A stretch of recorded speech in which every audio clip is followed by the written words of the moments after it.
Hello everyone, welcome to this video. Here we'll be talking about Numpy. Numpy stands for Numerical Python. It provides an efficient interface to store and operate on data. In some ways, Numpy array is similar to Python list, but it is more efficient in storage and data operations when the arrays start to grow large in size. First, we have to import the Numpy. Here we have a list, which is an ordinary Python list. Let's compare it to how we would define a Numpy array. We say np.array and then give a range of 10. So here you can see that the keyword array has come for the Numpy array. Numpy array has a few attributes like shape, dimension, and size.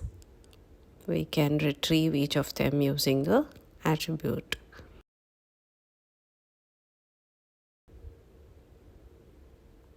Now let's define another array which has a different dimension, say dimensions of 2, and we check the shape, dimension, and size. We can see it is 2, 5, and dimension is 2 and size is 10. Now we can use the AI of the Collab notebook, or we can directly code. So you can make use of the AI. So let's start with an array, Numpy array. Now the dimensions are a single dimension. Now if I want to reshape, I could say np.reshape and give the dimension that is whatever is required. So here I have given 3, 3. Next, we have concatenation of Numpy arrays. Let's see, in our Python list, we have 3 lists here. If I had to concatenate, I would have just said L1 plus S2, L1 plus L2, which is a plus operator we are using. Similarly, L1 plus L2 plus L3 will give me a concatenated list. Now see, I have 3 Numpy arrays and I use the same plus operator, n1 plus, n2 plus, n3. This would give me a error because here he's trying to broadcast, or he's trying to add the elements. So instead we have to say np.concatenate and give an array of np arrays that you want to concatenate. And you can see the keyword array again. Another way to do the similar thing is called the np horizontal stack. Horizontally he has stacked it.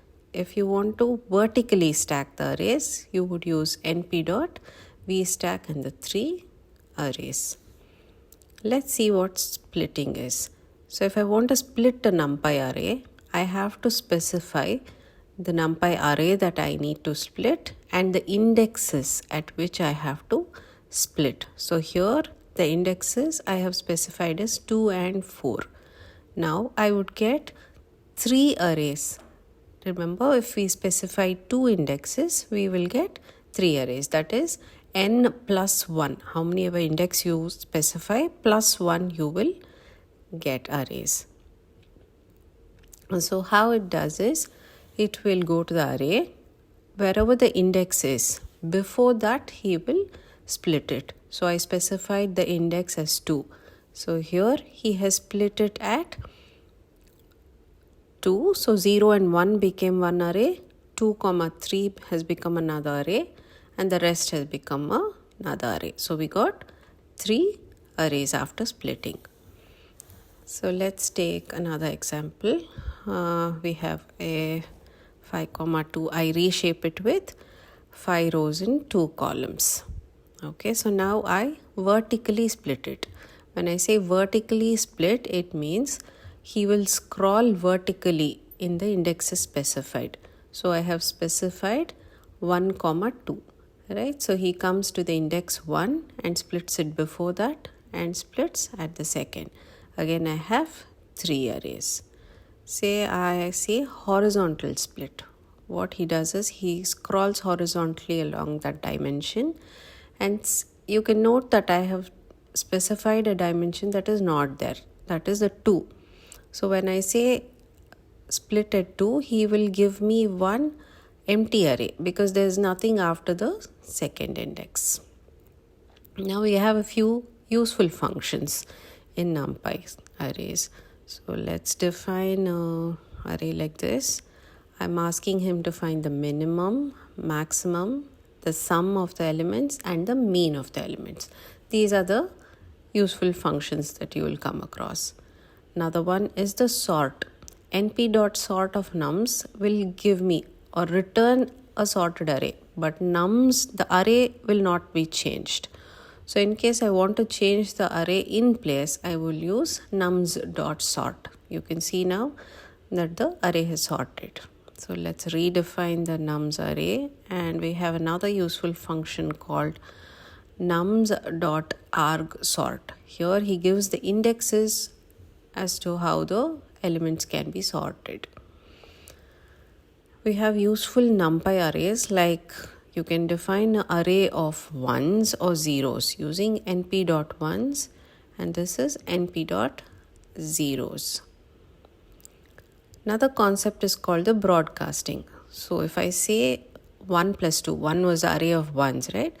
Plus 2. So every element is added as 2. So I got a array of 3s.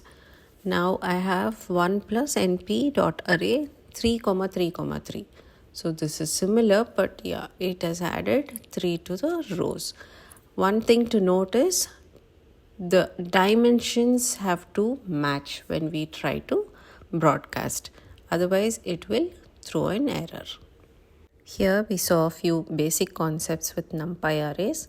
Hope you found it useful. Thank you.